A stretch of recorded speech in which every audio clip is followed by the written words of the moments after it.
The thing about Prague in November is that it smells like old stone and cold regret, which honestly suits me fine. I've lived here for 3 years, long enough that the cobblestones no longer trip me, long enough that I order my coffee in Czech without thinking, long enough that the city feels like a coat I didn't choose but can't take off. I translate legal documents for a firm on Parizka Street. Contracts, mostly. Disputes between companies that speak different languages and want to blame each other for it. I'm good at finding the precise word that means exactly what someone intended, and occasionally the precise word that means something slightly more favorable. It's a skill. I charge accordingly. My name is Nadia Voss. I am 27 years old. I have a 1-bedroom apartment with drafty windows, a cat named Kafka who hates me, and a mother in Berlin who calls every Sunday to tell me I work too much. She's not wrong. I just don't tell her she's right because that would make her insufferable. My mother is, for the record, the only person on this earth I would do anything for. I know this about myself the way you know things that are simply true. The sky is gray in November, coffee is better than sleep, and Elena Voss is the axis around which my entire world quietly turns. She's been healthy for 10 years. Thriving, even. Painting again. Going on walks.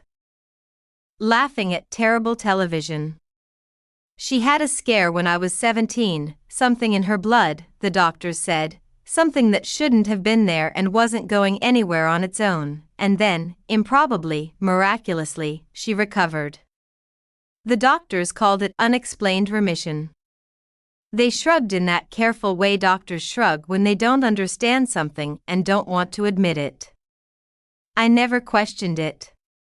You don't question a miracle when it hands your mother back to you. That was the first mistake. The second mistake was today, which started like every other Tuesday. I was at my desk by 8, coffee going cold beside my keyboard, halfway through a merger contract between a German pharmaceutical company and a Czech distributor who clearly had not read the liability clauses. I was annotating a paragraph that was, legally speaking, a catastrophe dressed in polite language, when the door to my office opened. Nobody knocked. That alone was enough to irritate me. "We're closed," I said, without looking up. Closed meaning I have a door, the door was shut, and you opened it anyway, which is the kind of behavior that gets people escorted out by security. "I don't think security would be particularly effective," said the man in the doorway. His voice was the problem. It wasn't loud.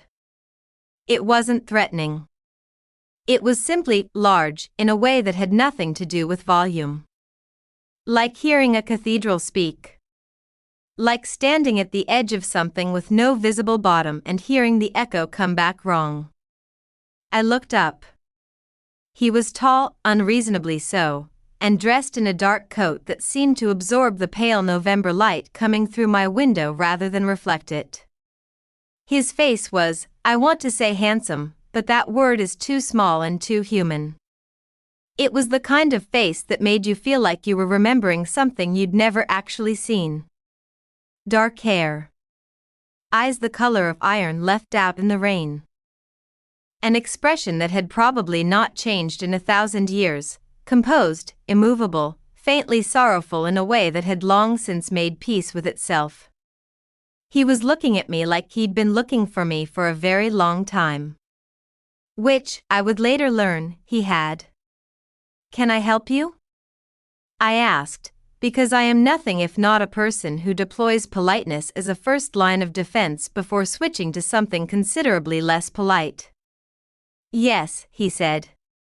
He stepped inside without being invited and closed the door behind him with a quiet precision that made my spine do something unhelpful. Though help is perhaps the wrong word. "I'm here to collect something that belongs to the natural order."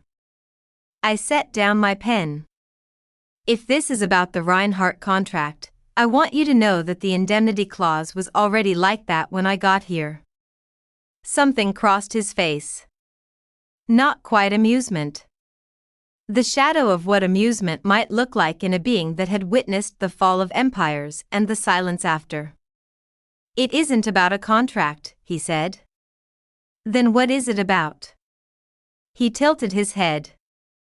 The iron-gray eyes held mine with a steadiness that made me feel pinned in place, not unpleasantly, which was its own kind of alarm.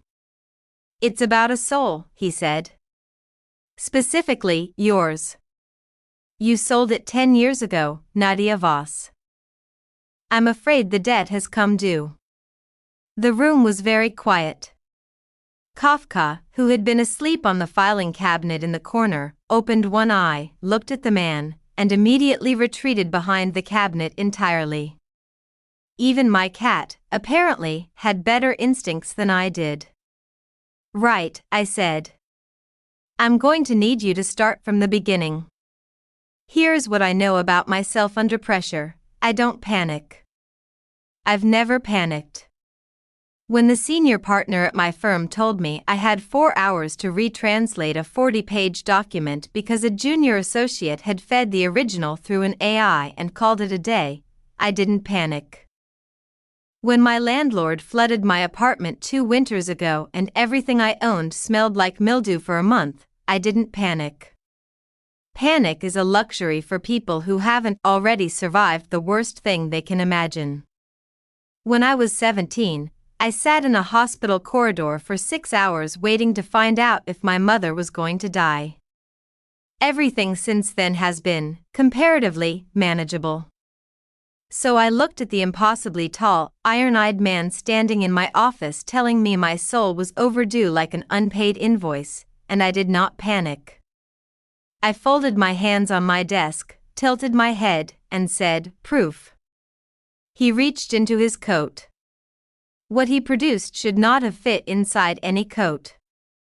It was a document, and I use that word the way I use it professionally, meaning a thing with weight and intention and consequence, rolled and bound with something that wasn't ribbon and wasn't wire but held the same way both do. The paper, when he unrolled it on my desk, was neither old nor new. It existed outside of those categories.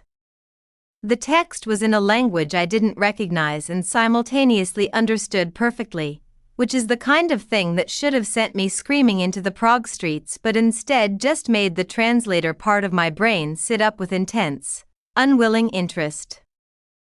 At the bottom, in handwriting I recognized with a lurch that hit somewhere behind my sternum, was my signature.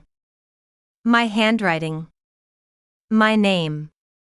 The ink slightly smeared the way I always smear ink because I write too fast and never wait for it to dry. That's not possible, I said, because it wasn't. I was 17. I don't remember this. You were 17 and your mother had 48 hours to live, he said, quietly, without cruelty. You remember sitting in the corridor. You remember the smell of the hospital. You remember praying to anything that would listen. He paused. Something listened. The room tilted slightly. I held it still through sheer stubbornness. So what? I made a deal with you. With death? With the system I represent. I am its executor, not its architect. He said it the way someone says something they have repeated so many times it has stopped feeling like an explanation and started feeling like a wall. The terms were simple. Your mother received 10 years of healthy life. In exchange, your soul would be collected on your 27th birthday. Which was, I said slowly, 3 weeks ago. Yes. And you're only here now? For the first time, something shifted behind those iron eyes. Not quite discomfort. The memory of what discomfort once felt like, perhaps. There were administrative considerations. The collection was delayed. That delay, however, created a complication. I leaned forward. Because here is the other thing about me under pressure. I read contracts for a living. I find the clause buried in paragraph 19 that everyone else skimmed. I find the sentence that changes everything. It's not brilliance, it's just the particular kind of stubbornness that refuses to stop reading until it finds something to work with. What complication? I said. He looked at me with an expression I couldn't fully decode, something ancient and tired and fractionally, carefully, guarded. There is a clause, he said, built into every soul contract since the first one was written. A relic of older law, from before the current order. It states that if collection does not occur on the agreed date, the soul cannot be taken by force. It must be surrendered willingly. The silence that followed was the most satisfying silence I have ever sat inside. Willingly, I repeated. Yes. Meaning you can't just take it. No. Meaning I have to agree. Yes. I sat back in my chair. Kafka had not re-emerged from behind the filing cabinet. Smart cat. There was something in the room that he understood better than I did, something that said this matters, this is real, be careful, and I was filing it away for later, behind everything else that was currently demanding my attention. So what happens now? I asked. You have 30 days. He said it like each word cost something. To review the terms. To come to acceptance. I am required to remain close during this period. To answer questions. To ensure you understand what you agreed to. You're required to babysit me. The shadow of something crossed his face again. That is not the terminology the order uses. But that's what it is. He didn't answer, which was an answer. I looked at him, this vast, sorrowful, immovable thing wearing a human face like a coat that almost fit, and felt the gears of my mind turning in a direction that was probably unwise and absolutely inevitable. 30 days, I said. Fine. Then I have 30 days to find the clause that gets me out of this entirely. Azrael looked at me for a long moment. There isn't one, he said. There's always one, I said. You just have to read far enough. The first problem was explaining to my firm why there was a man living in my apartment. The second problem was that there wasn't, technically, a man living in my apartment.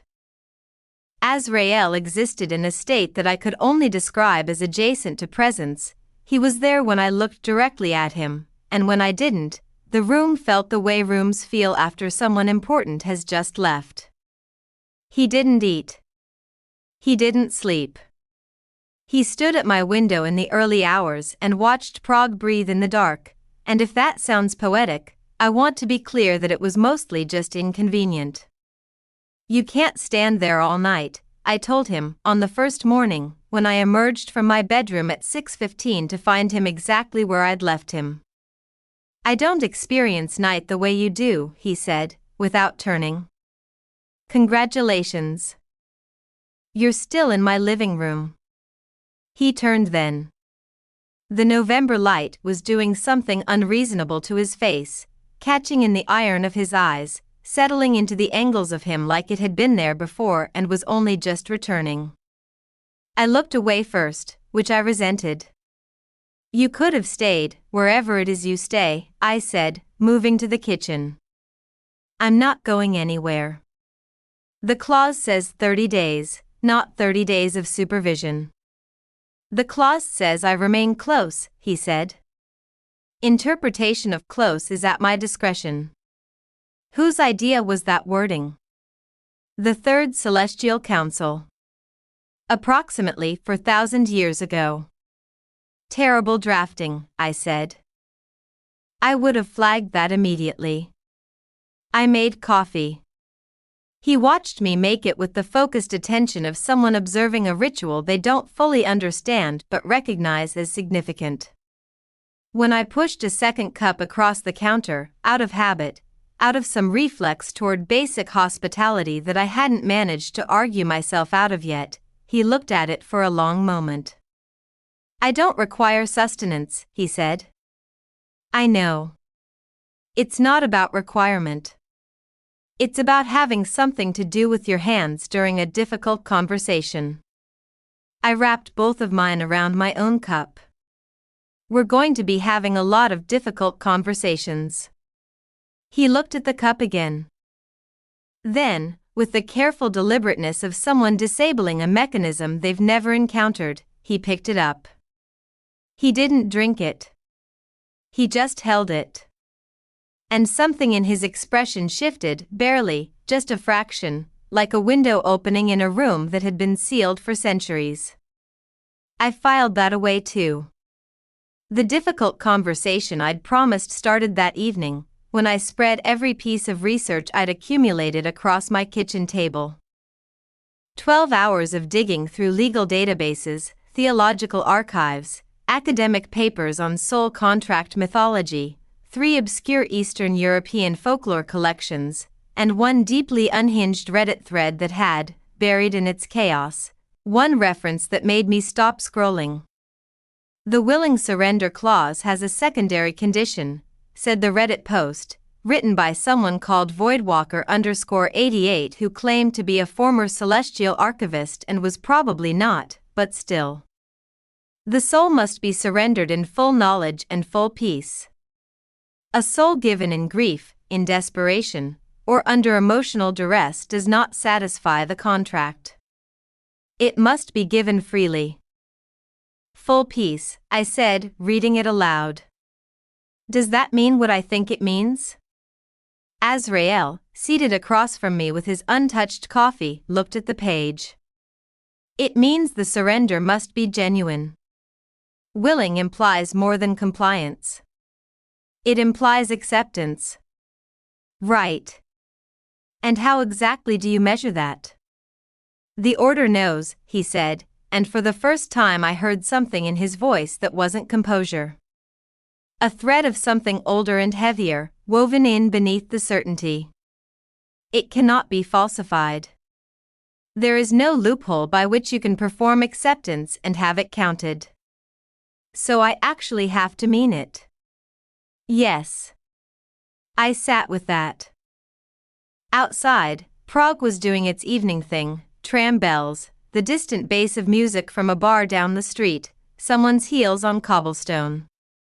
The ordinary world carrying on in total ignorance of the fact that the angel of death was in my kitchen letting his coffee go cold.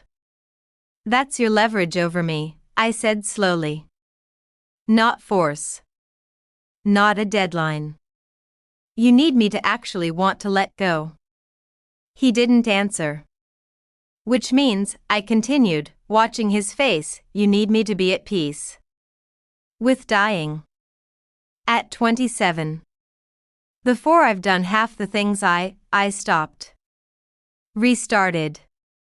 That's a significant ask." "I know," he said. And the weight in those 2 words was unlike anything I'd heard from a human being, because it wasn't the weight of understanding. It was the weight of witnessing. He had sat with 10,000 people at the end of their lives and carried that knowledge in his body like sediment, layer on layer, all the way down.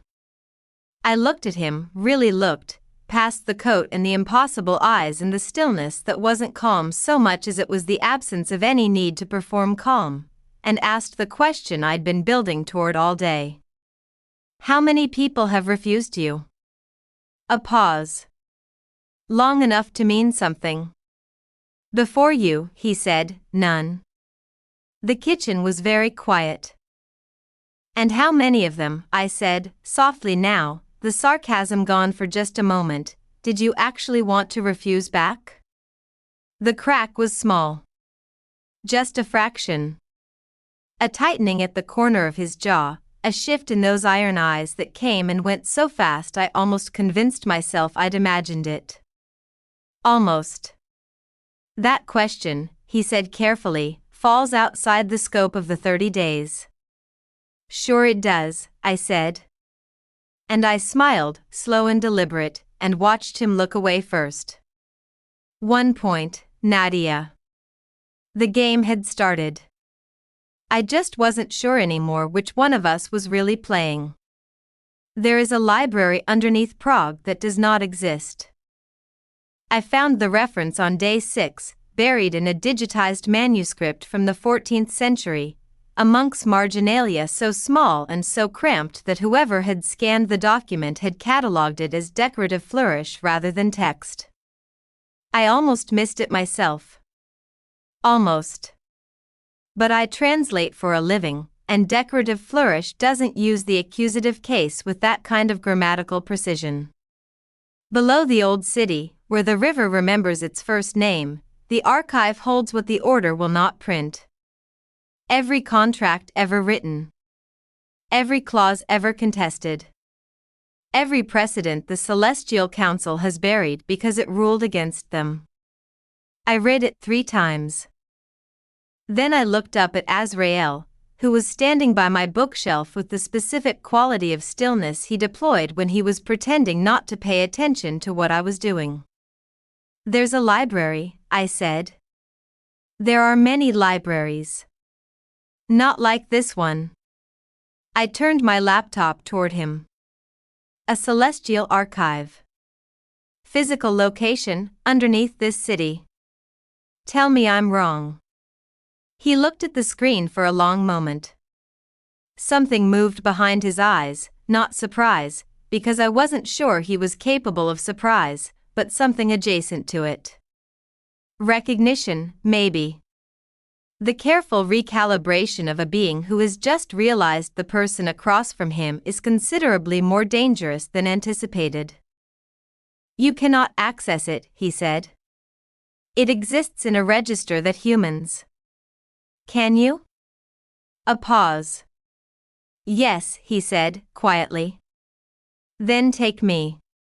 He looked at me the way he'd been looking at me since the beginning, with that layered, bottomless attention that I was slowly learning to read the way I read dense legal text, looking for what was underneath the surface meaning. There was the composure. Below it, the sorrow. Below that, something I hadn't named yet, something that had been getting incrementally harder to ignore since the coffee cup on day 1. Taking you there, he said, would constitute assistance in contesting the contract. And is that against the rules? Another pause. Longer this time. There is no explicit prohibition, he said, with the careful precision of someone reading the fine print of their own conscience. I smiled. Then we're not breaking any rules. We're simply reviewing the original documentation. You're required to ensure I understand what I agreed to. What better way than primary sources? He was quiet for a moment that stretched long enough to mean he was genuinely considering it, which was its own small victory. On day 1 he would have shut this down with a sentence. Something was shifting in the architecture of his certainty, hairline fractures spreading through the foundations, and I was trying very hard not to think about what that meant for either of us. Tomorrow, he said finally.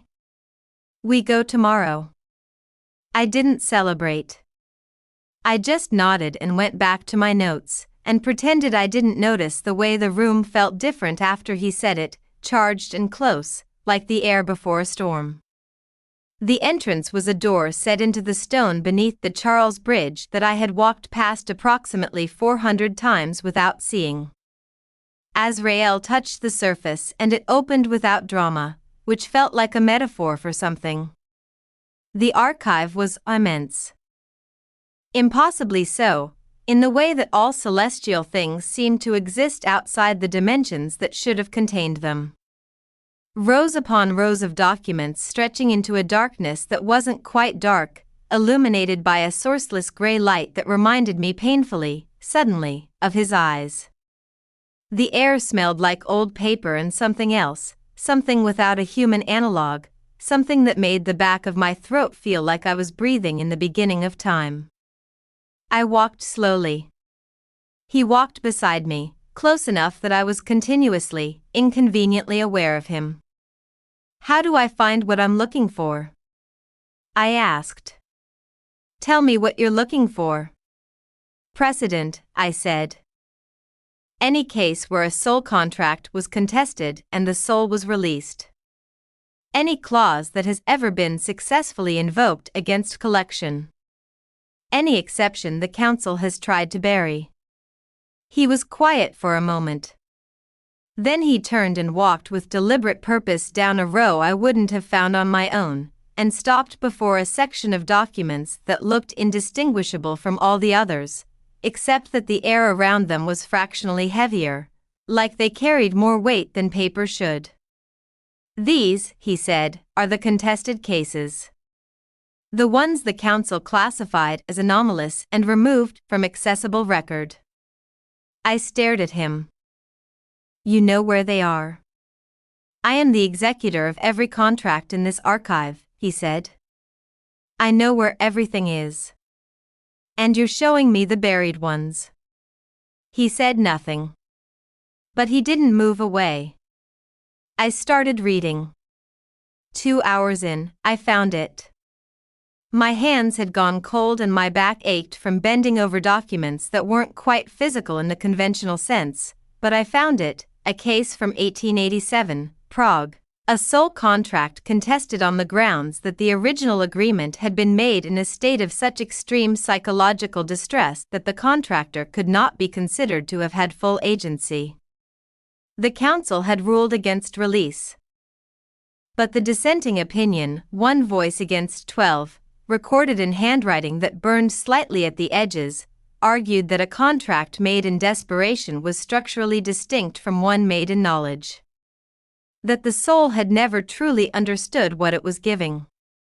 Where genuine understanding was absent at the point of signing, the dissent read, the contract lacks the foundational element of informed consent. It is not a sale. It is a theft in the language of a transaction. My heart was doing something loud and inconvenient. This dissent, I said, without turning around. Who wrote it? The silence behind me was different from his other silences. Denser. More carefully constructed. Azrael, I said softly. Who wrote it? It was a long time ago, he said. The council considers it an error of sentiment. A deviation. It has not been cited since. I turned around slowly. He was standing very still, and for the first time since I'd met him, he looked something approaching what I could only call exposed. Like I had walked into a room inside him that he'd kept locked for 130 years and he hadn't decided yet whether to let me stay or ask me to leave. You wrote a dissent, I said. 100 years ago. Arguing that a soul taken without full understanding is not a legitimate contract. I paused. And now you're standing in front of me. Who signed her contract at 17 in a hospital corridor without knowing what she was really giving up. The gray light of the archive settled around us like held breath. Yes, he said. Just that.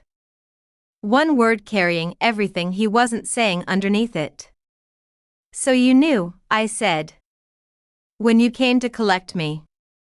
You already knew my contract had the same problem. I knew, he said, that it was not uncomplicated. And you came anyway. I am bound by the order. What I believe and what I am required to do have not always, he stopped. Started again, more carefully. There is a difference between what is legal and what is right. I am aware of that difference. I have been aware of it for a very long time. It does not always change what I am required to do. I looked at him for a long moment, this ancient, sorrowful being who had written a dissent in 1887 that no one listened to, who had carried the weight of every soul he'd ever taken like stones in his chest, who had shown me the buried documents without being asked, who had let me see the crack behind the composure, and felt something shift in my own chest that I was absolutely not ready to examine. "Then let's give them a reason to listen this time," I said. He looked at me. The iron in his eyes had something in it now that hadn't been there on day one. Something that frightened me slightly, not because it was threatening, but because it wasn't. "You understand," he said carefully, "that if we pursue this, the council will not simply accept it. There will be consequences. For both of us." "Good," I said. "I've always done my best work under pressure." The archive breathed around us, quiet and ancient and full of buried things finally considering the possibility of being found. The warning came on day 12, which was also the day I made the mistake of letting Azrael watch me work. Not the archive research, the actual work, the contracts and clauses and dense multilingual text that paid my rent. I was on a deadline, a shipping dispute between a French company and a Croatian port authority, and I didn't have the luxury of stopping just because the angel of death was occupying my living room with that particular quality of attention he had. The kind that made you feel simultaneously observed and understood in a way that was deeply inconvenient for someone who had structured her entire personality around not being readable. "You do this every day," he said, from the armchair he had claimed sometime around day 8 without discussion. "Someone has to," I said, not looking up. "You find the precise word. The one that changes the meaning. That's the job.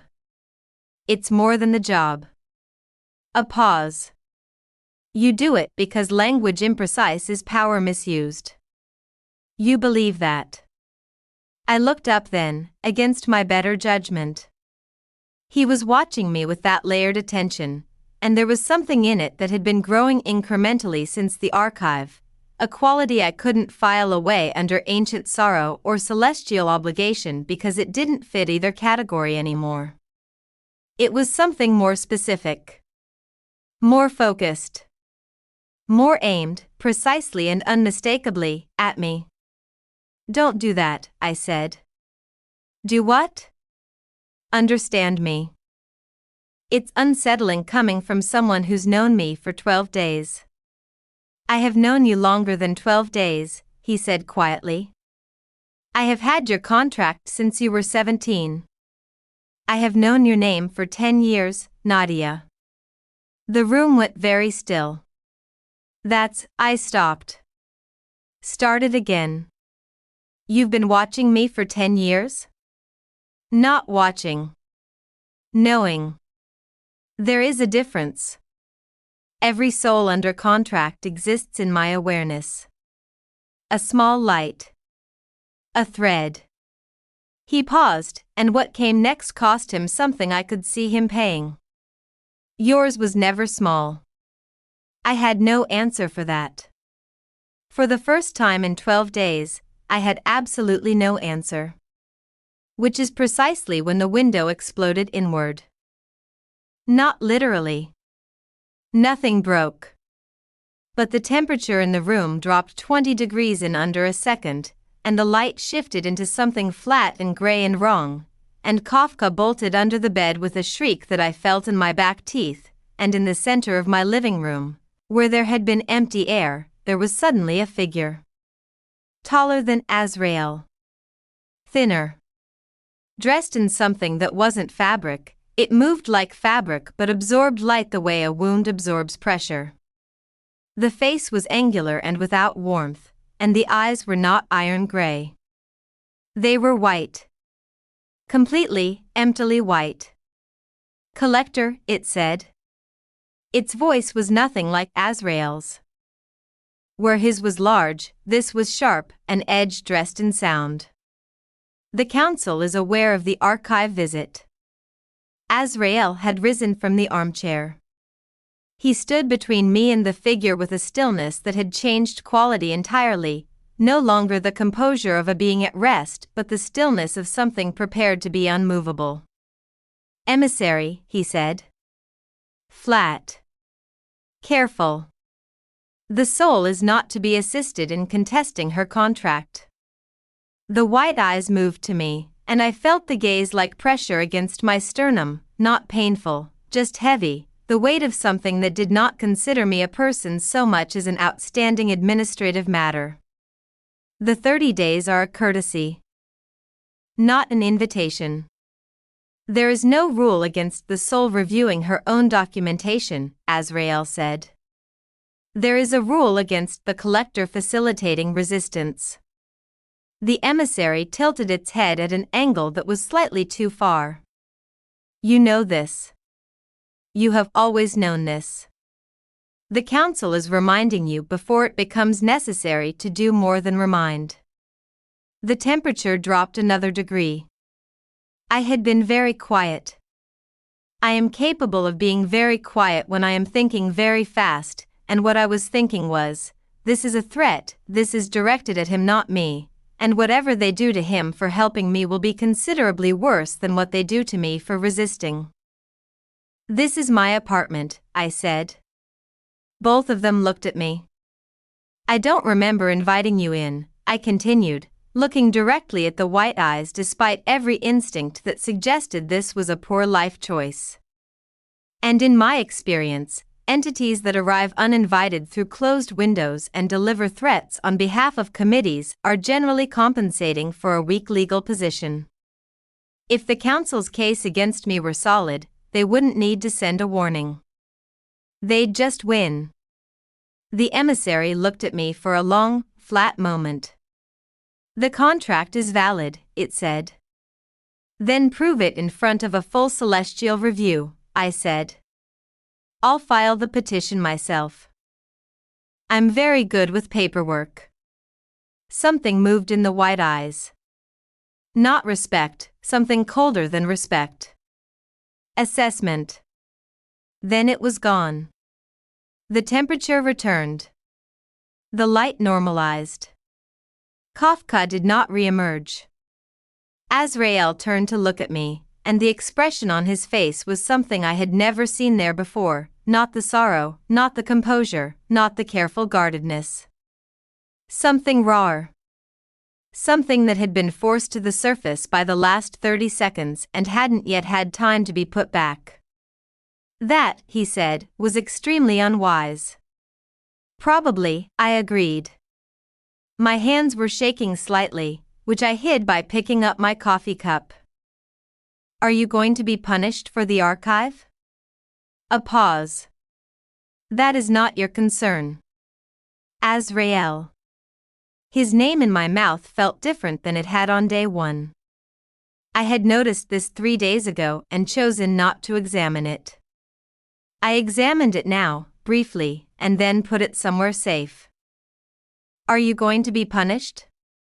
He looked at me for a long moment, the full weight of 10 years of knowing my name, of a dissent written in 1887 that no one listened to, of coffee cups held but not drunk, of every crack in the composure that I had collected and catalogued over 12 days, and said, with a quietness that hit somewhere I wasn't prepared for.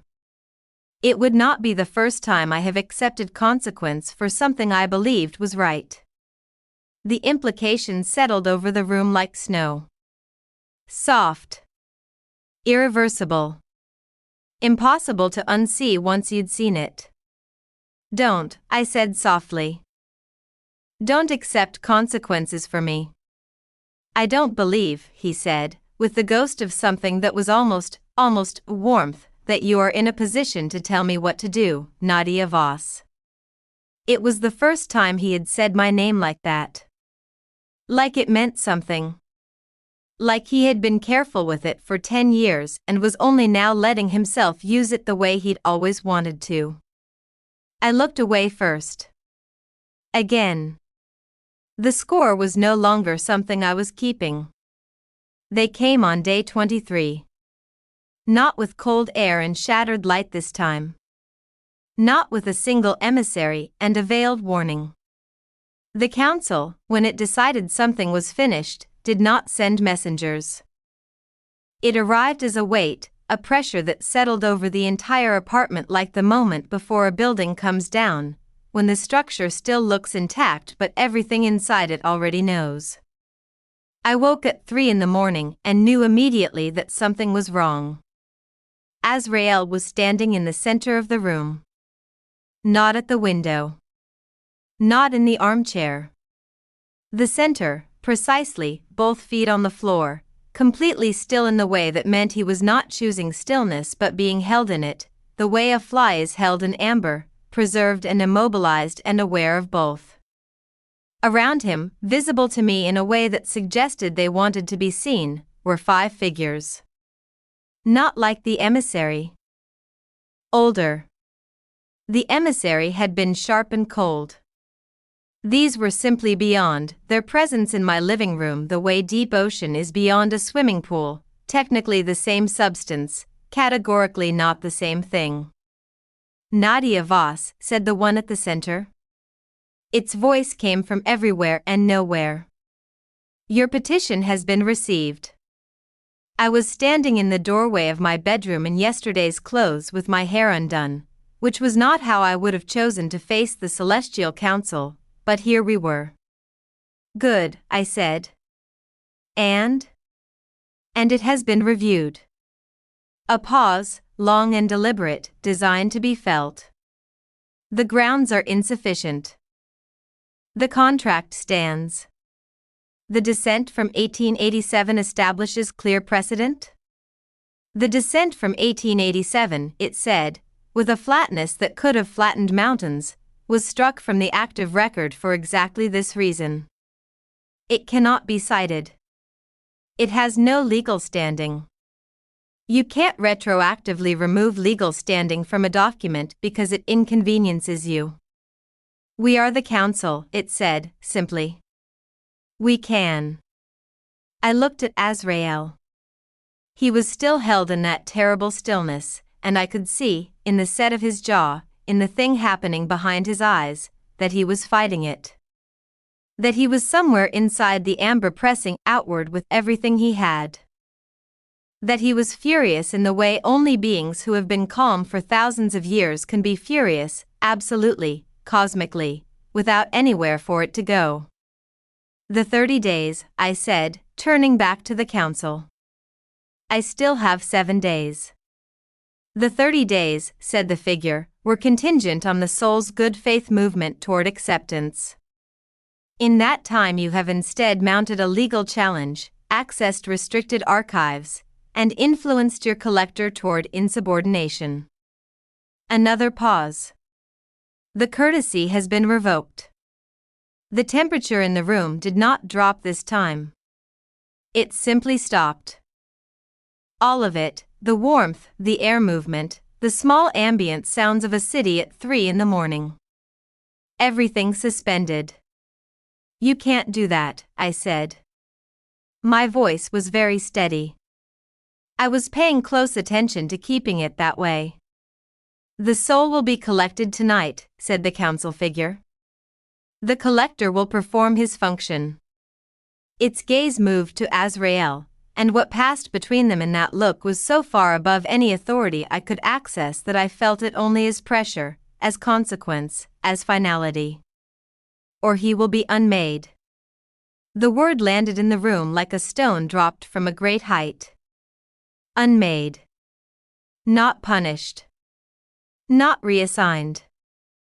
Unmade, the celestial equivalent of a document fed through a shredder, a thread pulled until the whole weave came apart, and existence simply stopped like a clock no one intended to wind again. I looked at Azrael. He was looking at me. The amber had cracked, not released him, but cracked enough that his eyes were fully his again, fully present, fully aimed at me with everything he was and everything he had been for the entire length of his existence, which was so long it had no meaningful beginning. Don't, I said. Not to the council. To him. Don't you dare let them unmake you because of me. Nadia. No. Listen to me. I was crossing the room. I don't remember deciding to. My feet were moving and then I was in front of him, inside whatever field the council had built around him. And it pressed against me like walking into deep water, but I kept moving until I was close enough to see the grain of the sorrow in his eyes and everything underneath it. You wrote a descent for a woman you hadn't met yet. You carried my thread for 10 years like it was something worth carrying. You showed me the buried documents. You held a coffee cup you didn't need because I pushed it toward you, and you understood what I meant by it. My voice was doing something I couldn't control. I let it. You don't get to let them unmake you. Do you hear me? The alternative, he said, very quietly, is taking your soul tonight. Then we're not doing either. Nadia. Those are the only two options. There is always another clause. My hands were on his chest. I had put them there without thinking, pressed flat against the dark coat, and I could feel beneath it something that was not a heartbeat but functioned like one, a deep, slow, rhythmic presence that had been going since the first death and had never once stopped. You told me there's no precedent. No case where a collector refused. Where the soul wasn't taken and the collector wasn't punished. I looked up at him. So we become the precedent. We become the case that gets buried in the archive that someone digs up in 100 years and uses to change everything. He looked at me for a long moment. The figures of the council were still behind us. I could feel them the way you feel weather, ambient and enormous and closing in. If I refuse, he said, what happens to me? It is not a small thing, Nadia. I know. You cannot stop it. I know that too. Then why? Because, I said, and my voice broke, just slightly, just once, and I let it because some things are too large for steady voices. You have been carrying everyone else for the entire length of time. Every soul. Every ending. Every person who didn't want to go. I pressed my hands flatter against his chest, against that deep impossible pulse. Let me carry something for you. For once. Let me fight this. The room was absolutely silent. Azrael looked down at me with an expression that had no precedent in the archive, no historical citation, no legal framework.